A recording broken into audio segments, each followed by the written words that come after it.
The bar fell silent the moment a tiny voice asked a question no one expected. "Will you kill my stepdad for me?" Every biker turned.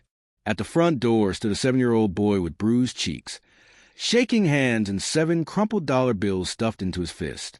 Even hardened men who had survived prison, war, and street violence felt their stomachs twist at the sight. Richard, the president of the Bandidos, knelt down slowly until his eyes met the boy's. "What's your name, son?" "Tyler," he whispered. Richard gently lifted the boy's chin. "Where did you get these bruises?" "My stepdad hits me and my mom when he drinks. Tonight he said he was going to kill her." A chill rolled through the bar. "Where is he now?" Richard asked. "In the blue trailer at the end of Maple Road." Everyone froze. That trailer park was a war zone even cops avoided. Meth dealers, gunshots at night, dealers disappearing without explanation. Danger lived there permanently. Tank pushed his chair back, cracking his knuckles. "Say less. Let's go." "Wait," Richard ordered. The bar held its breath. "This kid walked 2 miles in the dark," Richard said quietly, "because he thinks we're killers, because he thinks he is no one else." Everyone understood. Tyler wasn't asking for murder. He was begging for protection, for a chance, for someone to save his mom before it was too late.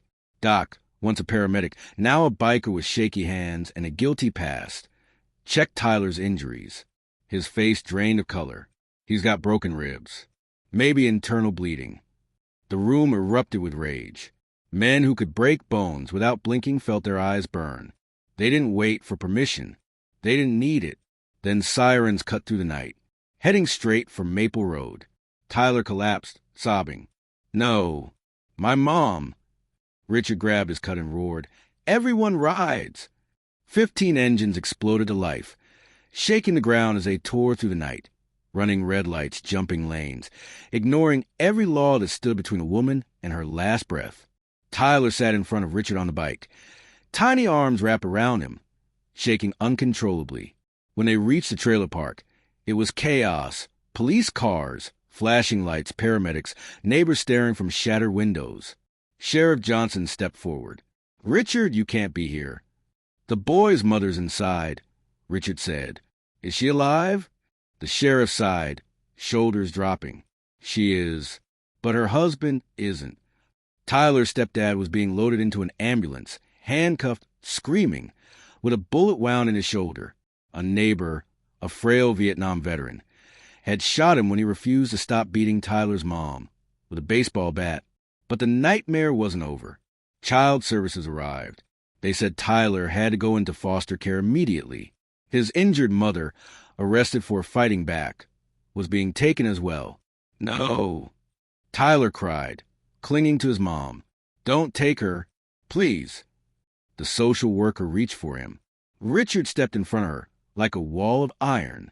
"Back off." "Sir, I will have you arrested." "Try it." 15 bikers formed a human shield around the boy. Hands drifted toward weapons. Every cop tensed. Violence hovered like gasoline waiting for a spark. Sheriff Johnson raised both hands. "Everyone calm down. Nobody's dying tonight. Let me make some calls." 10 minutes later, Richard's wife arrived. Respectable nurse, clean record, certified emergency foster parent. "I'll take Tyler," she said. "Legal, safe, undeniable. Problem solved for now." But Tyler's stepdad was being released the next morning on bail. He told officers he'd finished what he started. The prosecutor shrugged. "We can't hold him without more evidence." Tyler stepped forward. "I have evidence." He pulled out an old phone. "My dad gave me this before he died. He told me to record when bad things happen." On that phone, 6 months of videos, beatings, screaming, dates, times, proof, clearer than any police report. The prosecutor froze. Bail is now set at $500,000. Tyler's stepdad wasn't going anywhere for a long, long time, but danger still hunted.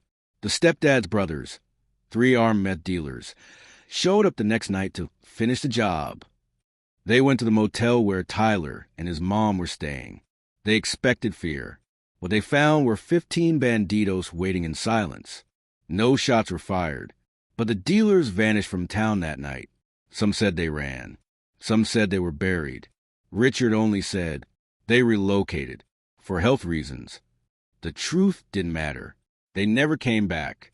Tyler's stepdad took a plea deal, 8 years behind bars. The Vietnam veteran was honored by the city. His lawyer, paid for by the Bandidos, got him cleared of all charges. Tyler and his mom moved into a safe apartment under biker protection. Any man who even looked at them wrong got a visit. Tyler kept the $7 he'd tried to buy a murder with. Years later, when Richard asked why, Tyler smiled softly. Those $7 bought me angels. They just happened to look like demons. Today, the $7 hang framed behind the bar, a reminder that sometimes the most dangerous men are the ones who save you. Because family isn't always blood. Sometimes it's 15 bikers who show up when the world turns its back on you.